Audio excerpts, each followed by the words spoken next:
Fancy saris కి కంచిపట్టు శారీస్ కి పెట్టింది పేరు పూర్ణిమ ప్రింట్స్, కేబిహెచ్పి అండ్ మాదాపూర్. నమస్కారం. కార్తీక పురాణం 19వ రోజు పారాయణలోకి వచ్చాం. నారద మహర్షి పృథుభూపాలుడికి కార్తీక వ్రత నియమాలను గురించి చెప్తున్నాడు. అయితే పురాణంలో ఎన్నో రకాల నియమాలు చెప్తారండి. కార్తీక వ్రతం ఆచరించేవాడు ఏం చేయాలి, ఏం చేయకూడదు, ఏం తినాలి, ఏం తినకూడదు, ఎక్కడికి వెళ్ళొచ్చు, ఎక్కడికి వెళ్ళకూడదు, ఎట్లా ప్రవర్తించాలనేది పురాణవీతమైనదైతే చాలా విశేషమైనదండి. జన్మానికో శివరాత్రిలాగా మన జీవితానికి 1 సంవత్సరం చేయగలిగితే చాలా ఎక్కువ. కానీ ఈ కాలంలో మనం కొన్ని తరాలుగా ఇది ఎప్పటి సంగతి వింటున్నాం మనం? కార్తీక పురాణము వ్యాసభగవానుడు రాసింది స్కాంద పురాణ అంతర్గతం కదా. పద్మపురాణంలో ఇది పౌర్ణమి తర్వాత పద్మపురాణంలో ఇది చెప్పుకుంటున్నాం అనుకోండి. స్కాంద పురాణము పద్మపురాణము రెండు కూడా వ్యాస మహర్షి వ్యాసప్రోక్తాలు కదా, వారు రచించినవి. అయితే ఈ కాలంలో కలియుగంలో మనం వచ్చిన చివరి అధ్యాయం అంటే కలియుగపు చివరి భాగంలోకి వచ్చేసాం కదా. ఇప్పుడు వ్రతం అంటే కార్తీక వ్రతం అంటే వీలైతే నెలంతా పగలు ఉపవాసం ఉండి రాత్రి భోజనం చేయగలగటం. ఈ సందట్లో మనం చెప్పులు వేసుకోకూడదు అంటే కుదరదు, చెప్పులు వేసుకోవాల్సిందే. ప్రతిరోజు మనం నదీ స్నానం చేయాలంటే సాగకపోవచ్చు మనకి. తర్వాత ఇంకా ప్రయాణాలు చేయకూడదు, కుదరకపోవచ్చు. ఆఫీసు ఉద్యోగాలు ఉన్నవాళ్ళు కార్తీక వ్రతం ఉన్నప్పటికీ, కార్తీక మాసంలోనే ఉన్నప్పటికీ ఏ మీటింగులకో ఎక్కడికో క్యాంపుకో దేనికో వెళ్ళవలసే వస్తుంది ఎంతో కొంత. మన జీవన గమనానికి పూర్తిగా యాప్ట్గా కరెక్ట్గా సరిపోయేదైతే ఇది కాదు. ఇందులో నుంచి కొన్ని సూక్ష్మ రూపంగా కొన్ని విధానాలు మనం తీసుకుని పాటిస్తున్నాం. సోమవారాలు ఉపవాసం ఉంటాం, పగలు ఉపవాసం ఉండి రాత్రి భోజనం చేస్తాము. తర్వాత ఏకాదశులు ఉపవసిస్తాము. కొన్ని చోట్ల ప్రాంతాల వారీగా అవకాశం ఉన్న వాళ్ళు రాత్రిపూట జాగరణ కూడా చేసే అవకాశం ఉంటుంది. ఉద్యోగం ఉన్నవాళ్ళు, ఉండలేని వాళ్ళు జాగరణ ఎక్కడ చేస్తారు? జాగారాలు లేవు, తగ్గించుకున్నాము. చేస్తున్నారు కొంతమంది, తగ్గించేసుకున్నాము. మర్నాడు ఖచ్చితంగా ద్వాదశి నాడు బ్రాహ్మణ భోజనం, ఎవరికైనా బ్రాహ్మణుడికి భోజనం పెట్టే భోజనం చేయాలి. అది సాధారణంగా కుదరదు, వెతుక్కోవాలి. ఇవన్నీ సమస్యలు కాబట్టి సూక్ష్మాంశంగా అయినా మనం కార్తీకాన్ని విడిచిపెట్టకుండా, వదిలేయకుండా చేస్తూనే ఉన్నాం. ఈ పుస్తకంలో చెప్పినట్టుగా అలాగ చేయలేకపోతున్నాము, ఇది తప్పేమో పొరపాటేమో అన్న భావజాలల్లోకి వెళ్ళబోకండి. మానేయటం కంటే చేయడం మంచిది. చేసేటప్పుడు ఎంతో కొంత చెయ్యాలి తప్పకుండా. కాబట్టి ఈ విధానాలు పురాతనమైనవని తెలుసుకుందాము. అప్పుడు ఏం చేసేవాళ్ళు, ఏం చెప్పబడింది అనేది వినయంతో వినడమే ఈ కార్తీక పురాణపు లక్ష్యం. సరే చూద్దాం ఇప్పుడు ఏం చెప్తున్నారు. కార్తీక వ్రతస్థులకు నియమాలు చెప్తున్నారు. ఈ వ్రతస్థుడు మాంసము, తేనె, రేగుపళ్ళు, నల్లావాలు, ఉన్మాదకాలని భుజించకూడదు.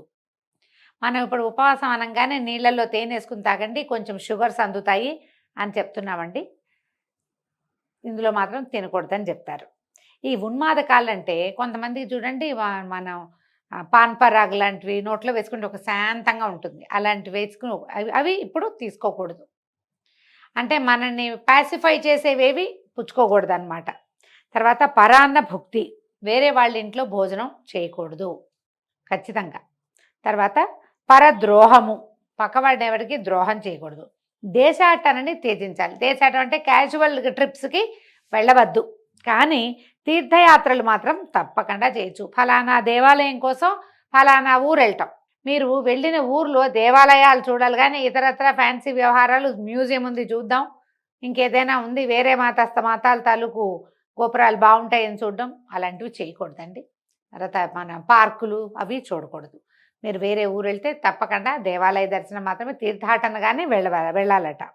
దేవ బ్రాహ్మ గురు రాజులను, స్త్రీలను, గోవ్రతస్థులను దూషించకూడదు. ఈ సమయంలో ఈ నెల రోజులు ఇది మనం చేయగలుగుతాం. దైవ దూషణ పనికిరాదు, బ్రాహ్మణ దూషణ పనికిరాదు. గురువు మనకి ఎవరైతే మనకి నేర్పిస్తారు, ఇప్పుడు ఇదివరకు అట్లాగా మనకి గురువు లేరు, మనకున్నదంతా టీచర్లే, వాళ్ళనే మనం గురువులుగా భావిస్తాం. లేదా మన తాలూకు ప్రాజెక్ట్ హెడ్స్ కూడా మనకి గురువులే, ఎవరో మనకి నేర్పిస్తారు, వాళ్ళని కూడా గురువుగానే భావించాలండి. వాళ్ళని దూషించకూడదు. తర్వాత రాజు అంటే ఇప్పుడు రాజులు లేరు కదా, అధికారులు అనుకుందాం, లేదా పదవిలో ఉన్న వాళ్ళు దూషణకి దిగకూడదు. స్త్రీలని దూషించకూడదు.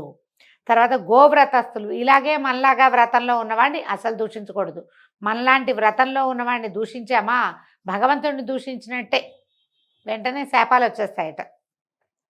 అవిసె నూనెను, నువ్వుల నూనెను, విక్రయాన్నమును, నింద్యవ్యజనయుక్త భోజనాన్ని, దూషిత ఆహారాన్ని విసర్జించాలి. అవిసె నూనె, నువ్వుల నూనె తినకూడదు కార్తీక మాసంలో. అవిసె నూనెలు మనం ఎట్లాగూ తినం, ఎప్పుడో ఒకసారి ట్రై చేస్తాం, కానీ అవిసె నూనె డబ్బాలు కొనుక్కొని చాలామంది మానేస్తారు. అది మహాజిగురు బంకలా ఉంటుంది, ముట్టుకోరు దాన్ని. నువ్వుల నూనె వాడుకుంటాం వంటల్లో, దాన్ని మానేయాలట. అంటే ఇప్పుడు మనం ఒక పని చేయొచ్చు, నెలంతా మానేస్తామో మానేయమో, ఈ ఉపవాసం ఉన్న రోజు సాయంకాలం భోజనం చేస్తాం కదా, సోమవారాలు, తర్వాత ఏమో ఏకాదశి నాడు ఉపవసించి ద్వాదశి నాడు భోజనం చేస్తాము, తర్వాత పౌర్ణమి నాడు పగలు ఉపవాసం ఉండి సాయంకాలం భోజనం చేస్తాము. అప్పుడు మీరు నువ్వుల నూనె వాడకుండా ఉంటే సరిపోతుంది వంటలోకి. తర్వాత ఏం చెప్తున్నారు, విక్రయాన్నము ఎక్కడా కొనుక్కుని తినద్దు. అంటే మనం ఏదైనా ఊరు వెళ్ళినప్పుడు ఇక తప్పదు కదంటే అప్పుడు దేవుడికి నమస్కారం చేసుకుని, పురాణంలో చెప్పారు నాయన, అదైతే నా వల్ల కావటం లేదు, ఇక ఏదో భోజనం చేస్తున్నాం, పురాణాల్లో చెప్పబడింది కానీ నాకు కుదరటలేదు, నేను వేరే ఊరు వచ్చాను. మనం తీర్థయాత్రకు వెళ్ళినప్పుడు కూడా అన్నం కొనుక్కుని తినే రోజేనండి, కలియుగం కదా ఇది. చేయలేనప్పుడు ఇక ముందుకెళ్ళిపోవటమే. తర్వాత నింద్య వ్యజన భోజనయుక్తం, ఏదైనా ఈ కూరలు మంచివి కాదు అని చెప్పిన వాటిని తినడం. ఉల్లిపాయలు వేసింది పనికిరాదండి, తినకూడదు. తర్వాత దూషిత ఆహారము, ఏదైనా కొంచెం కలుషితమైంది అలా అనుమానం వస్తే, అంటే నిలవబడింది, అవి తినకూడదు అనమాట. ప్రాణి సంబంధిత మాంసచూర్ణాలు, ఆమ్ల సంబంధితాలైన నిమ్మకాయలు, కొర్రల వంటి హీన ధాన్యాలు, అంటే తృణధాన్యాలు అంటున్నాం కదా మనం, ఇంకా ఆ పురాణంలో మాత్రం హీనధాన్యం అని చెప్పారండి. అలా ఎందుకు చెప్పారో తెలీదు, కానీ చెప్పబడింది. సద్దెన్నాన్ని రాత్రికి పొద్దున వండిన అన్నాన్ని సాయంకాలం ఉపవాసం విడిచేటప్పుడు తీసుకోవద్దు, పనికిరాదు. సద్దన్నాన్ని స్వీకరించద్దు. మేక, గేదె, ఆవు తప్ప మిగతా ఏ ఇతర ప్రాణుల ఆమిష సంబంధ క్షీరాలను స్వీకరించద్దు. ఆవు పాలు, గేదె పాలు, మేకపాలు తాగే వాళ్ళు కొంచెం పల్లెల్లో కనపడతారండి, మనకి ఇప్పుడు కొంచెం తక్కువే. ఇవి తప్పిస్తే గొర్రె పాలు కానీ, గాడిద పాలు కానీ, ఇప్పుడు ఆరోగ్యాన్ని గాడిద పాలు ఇస్తున్నారు కదా, అవి తీసుకోవద్దట. తర్వాత బ్రాహ్మణుల చేతే అమ్మబడే రసాలను, భూజాత లవణాలను విసర్జించాలి. ఇదేమిటో మనకు పెద్దగా తెలియదండి, ఆ కాలంలో జరిగేదేమో. రసాలు తీసుకోకూడదట. భూజాత లవణాలు, నేను అనుకుంటాను ఇది సైంధవ లవణము, అది పనికిరాదని వీళ్ళ పాయింట్ ఏమో అనుకుంటున్నాను, అదైతే తెలీదండి. రాగి పాత్రల్లో ఉంచిన పంచగవ్యము, చిన్న చిన్న గుంటల్లో ఉండే నీళ్లు, దైవానికి నివేదించబడని అన్నము, ఈ మూడు మాంసతుల్యాలుగా చెప్పబడుతున్నాయి. మనం మొట్టమొదట కార్తీక పురాణం గురించి, కార్తీక మాసం గురించి చెప్పుకునేటప్పుడు కొన్ని వాక్యాలు చెప్పుకున్నామండి. ఇప్పుడు మళ్ళీ వాటిని చెప్దాం. కార్తీక మాసంలో ఉపవాసం అంటే సాధారణంగా ఆహార స్వీకారం చేయకుండా ఉండటమే ఉపవాసం అని మన లోక సహజంగా చెప్పుకునేది. భగవంతుని సన్నిధిలో ఉండటం, గోవిందనామాలు, విష్ణునామాలు, శివనామాలు, నామ సంకీర్తన చేసుకుంటూ ఉండటం, సాధ్యమైనంత నిశ్శబ్దంగా ఉండటం, బ్రహ్మచర్యము, ఏకభుక్తము, భూశయనము పాటించటము, ఇవి మనకి సాధారణంగా ఉపవాస నియమాలు. అయితే కొంచెంమంది మన గర్భవతులు కానీ, చంటి పిల్లల తల్లులు కానీ, అనారోగ్యంతో ఉన్నవాళ్ళు కానీ, వృద్ధులు కానీ, చేతకాని వాళ్ళు, కొంతమంది ఓపిక లేని వాళ్ళు, అన్నం లేకుండా ఉండలేని వాళ్ళు, ఇలా ఉంటారు కదా, వీళ్ళకు కూడా ఉపవాసం చేయాలన్న ఆస్థ ఉంటుంది. కార్తీక మాసం మంచిదని వింటాం కదా, అప్పుడు ఏమనుకుంటాం మనము, ఏం చేయొచ్చు దానికి సులువైన పద్ధతి. మనం ఉదయకాలంలో వంట చేసుకుని, స్నానం చేసి శుభ్రంగా దేవతార్చన ముగించుకుని, దీపారాధన, అర్చన కాకపోతే దీపారాధన చేసుకుని, వాకిట్లో తులసి దగ్గర, వేదిగుమ్మం దగ్గర ఒక దీపం పెట్టుకుని వంట ముగించేసి, చేసిన వంట మొత్తాన్ని భగవంతుడికి నివేదన చేసేయండి. ఊరగాయలు తినద్దు. ఈ ఉపవాసపు రోజులు అంటే సోమవారాలు, పౌర్ణమి ఉపవాసం అని చెప్పుకుంటాం కదా, ఏకాదశులు, ఊరగాయలు తీయద్దు. డబ్బాల్లోవి పొళ్ళు కానీ అవి కానీ ఏమీ తీయబోకండి. ఏం కావాలో అవి వండేసుకోండి. ఆ వండిన ఆహారాన్ని భగవంతుడికి నివేదన చేసేయండి. అన్నము, పప్పు, కూర, రసము, తర్వాత ఏదైనా పచ్చడి చేసుకుంటే అది, పిల్లల కోసం ఏదైనా చిన్న తీపి పదార్థం చేస్తే అది కూడా, పళ్ళు మన ఇంట్లో ఉన్నవి, వీటిని దేవుడికి పొద్దున నివేదన చేసేయండి. మీరు అదే పదార్థం తింటే బయటది ఏది స్వీట్ డబ్బా ఉందని అందులోంచి ఒకటి నోట్లో వేసుకోవద్దు. బిస్కెట్లు కనపడితే ఒకటి తీసి నోట్లో వేసుకోకండి. విడిగా పెట్టిన పళ్ళు వద్దు. దేవుడి దగ్గర ఏది నివేదన చేశారో అది మీరు తీసుకుంటే కనుక అద్భుతమైన ఉపవాసం అవుతుందండి. భగవంతుడి సమీపంలో ఉండటమే అది. నివేదన చేయబడిన పదార్థం తింటే మాంసాహారం దాంతో సమానమట. ఇప్పుడు ఇది వ్రతస్థులకి ఖచ్చితంగా చెప్పబడింది. మనం వ్రతస్థులం కాదు, ఏదో సామాన్యంగా వెళ్తాము. మనం కూడా ఇలాంటి విధానాన్ని అవలంబించవచ్చు. ఆలోచించి ఇలాంటి ప్రయత్నం చేసుకుంటే ఉపవాసం ఉండలేని వాళ్ళు కూడా భగవంతుని సమీపంలో వసించడానికి ప్రసాదం తీసుకోవటం ఒక ఉపయోగకరమైన పని. మీరు నివేదన చేస్తే అన్నం ప్రసాదం అయిపోతుంది, అంతే. బ్రహ్మచర్యాన్ని భూషయనాన్ని పాటించాలి. ఆకులలోనే భోజనం చేయాలి. ఎవరైతే ఇది నియమంలో ఉన్నారో వాళ్ళు ఉపవాసం విడిచేటప్పుడు బాదమాకుల్లోనూ విస్తరాకులోనూ అరిటాకులోనూ భోజిస్తే, అరిటాకు చాలా శ్రేష్టం అండి. బాదమాకులు కూడా మంచివే. కుదిరితే మనం విస్తర్లలో లేకపోతే విస్తరాకు ఉంటుంది వాటిలో భోజనం చేయటం. తర్వాత 4వ జామున భుజించడమే శ్రేష్టం. ఈ కార్తీక వ్రతస్థుడు ఒక్క నరక చతుర్దశి నాడు తప్ప తక్కిన దీక్షా దినాల్లో తైలాభ్యంగనం చేయకూడదు. అంటే ఇప్పుడు చూడండి, ఈ చతుర్దశి ఎందుకు వస్తుంది, నరక చతుర్దశి కార్తీక మాసంలో అని ప్రశ్న వస్తుంది. పురాణం ప్రకారము సూర్యుడు తులా సంక్రమణం చెందిన దగ్గర నుంచి ఈ కార్తీక వ్రతం పెట్టుకుంటారు. అది ఎప్పుడు జరిగింది, కిందటి నెలే జరిగిపోయింది. ఇంచుమించుగా ఆ పౌర్ణమి మర్నాటి నుంచి, ఇప్పుడు ఆశ్వీజ పౌర్ణమి నుంచి కార్తీక పౌర్ణమి వరకు తులా సంక్రమణం. ఈ 40 రోజులు 30 రోజులు చేసే వాళ్ళకి ఇది చెప్తున్నారనమాట. దీక్షా దినాలలో తైలాభ్యంగనం చేయకూడదు. మనం ఎట్లా అప్లై చేసుకోవాలంటే, ఉపవాసం ఉన్న రోజున నెత్తికి నూనె పెట్టుకుని స్నానం చేయకూడదు. ఒట్టి నీళ్లు పోసుకోవచ్చు. నదిలోనో చెరువులోనో, బావి దగ్గర అయితే నదిలో చెరువులో అయితే మునగడం, 3 మునకలు వేయటం, బావి దగ్గర అయితే బకెట్ ఎత్తి నెత్తి మీద పోసుకోవటం అంతే తప్ప నూనె రాసుకొని తలంటి పోసుకోకూడదు. తల చాలా జిడ్డుగా ఉంటుంది, ఆఫీస్కి వెళ్ళాలి. ఎలాగండి అంటే, ఇప్పుడు మనకి అమెండ్మెంట్లు వచ్చినాయి కాబట్టి ఒట్టి తల మీదే ఒక నలకంత షాంపూవో, చిటికెడు శనగపిండో, సీకాయ పొడో వేసి తలకాయ రుద్దుకోవచ్చు. కానీ నూనె పెట్టుకుని స్నానం చేయకూడదు. ఒంటికి నూనె రాసుకొని నూనె వదిలించుకోవటం అవి ఉపవాస దినాల్లో పనికిరావు. విష్ణువ్రతం చేసేవారు వంకాయ, గుమ్మడికాయ, వాకుడుకాయ, పుచ్చకాయలను విసర్జించాలి. బహిష్టలతోనూ అంటే పీరియడ్స్లో ఉన్న వారితోనూ, మ్లేచ్చులతోనూ, వ్రతభ్రష్టులతోనూ, వేదత్యక్తులతోనూ సంభాషించకూడదు. అటువంటి వారి ఎంగిలి కానీ, కాకులు తాకిన ఆహారాన్ని కానీ, అశౌచ అంటున్నారు. అశౌచ సంబంధిత ఆహారం అంటే ఎక్కడైనా బాగుండని చోట్ల పెట్టిన పదార్థాన్ని తీసుకోవద్దు. తన శక్తి కొలది విష్ణు ప్రీతికై కృచ్రాదులను చేయాలి. గుమ్మడి, వాకుడు, సురుగుడు, ముల్లంగి, మారేడు, ఉసిరిక, పుచ్చ, కొబ్బరికాయ, ఆనప, చేదు పొట్ల, రేగు, వంకాయ, ఉల్లి వీటిని పాడ్యమి ఆదిగా పరిత్యజించాలి. కార్తీక మాసంలో కూడా ఉసిరికాయని తినకూడదు. ఇవేగాక ఇంకా కొన్నిటిని కూడా వర్జించాలి. మరికొన్నిటిని బ్రహ్మార్పణం చేసి భుజించాలి. ఇప్పుడు మనకు అనుమానం వస్తుంది, మనం ఇప్పుడు కార్తీకంలో ఉసిరికాయ దానం చేస్తాం, ఉసిరికాయ తినాలంటారు కదండి. అంటే ఉసిరికాయ బ్రహ్మార్పణం చేసిన ఉసిరికాయ పనికొస్తుంది. అందుకని ఏం చేస్తాం, పచ్చడి చేసి స్వామికి నివేదన చేసి తీసుకోవచ్చు. కార్తీకంలో ఉసిరికాయలు కొంచెం లేతగా ఉంటాయండి, అంత ముదురుగా ఏమి ఉండవు. ఇవి మనం ఉపవాసం చేసినప్పుడు ఏకాదశి నాడు, మర్నాడు, ద్వాదశి నాడు ఉసిరికాయ తినాలి. ఈ నియమం ఉన్నవాళ్ళు బ్రహ్మార్పణం చేసి తీసుకోవచ్చు. ఈ కార్తీక మాసంలో చేసినట్లే మాఘమాసంలో కూడా ఇదే వ్రత విధానాన్ని పాటించాలట. కార్తీక వ్రతాన్ని యథావిధిగా ఆచరించే భక్తులను చూసి యమదూతలు సింహాన్ని చూసిన ఏనుగు వల్లే పారిపోతారు.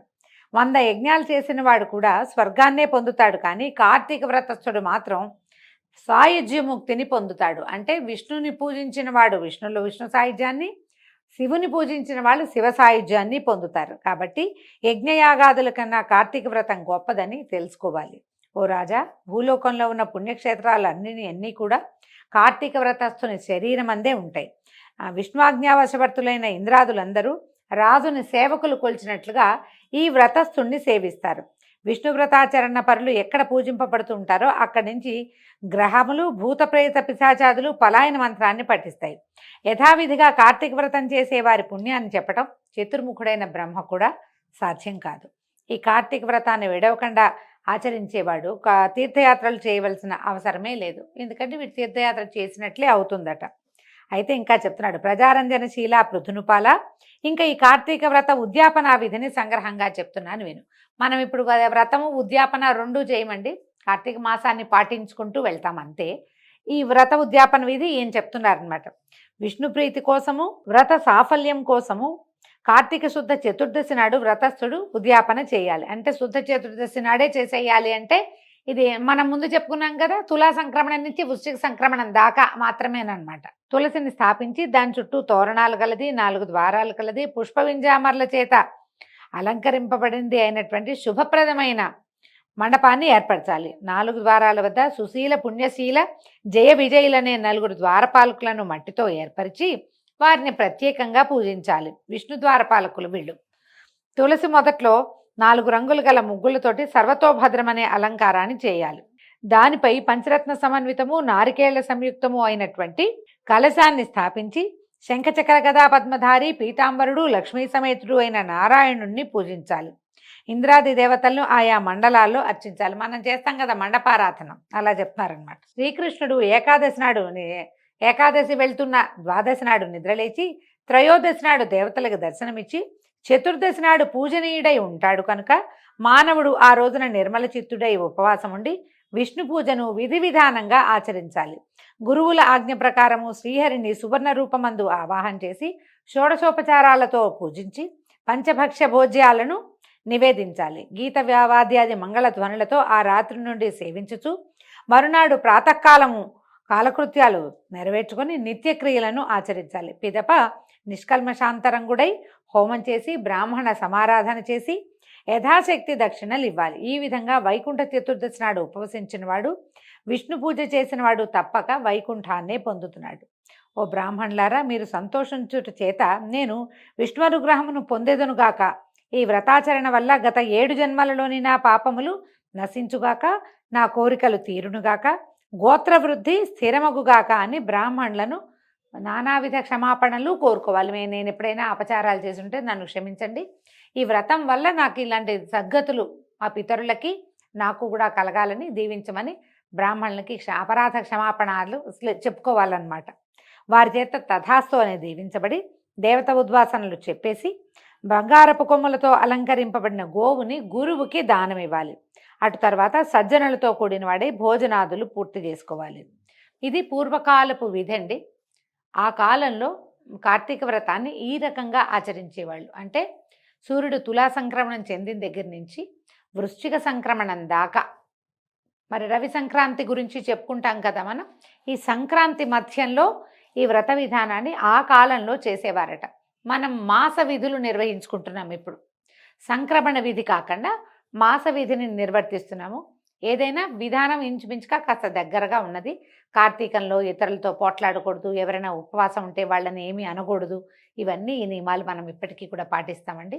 చాలా విశేషమైన సంగతులు తెలుసుకున్నాం కదా. ఈ రోజుతోటి పారాయణ సమాప్తం అయిందండి. రేపు ఉదయం 20వ రోజు పారాయణతో మళ్ళీ కలుసుకుందాం. నమస్కారం.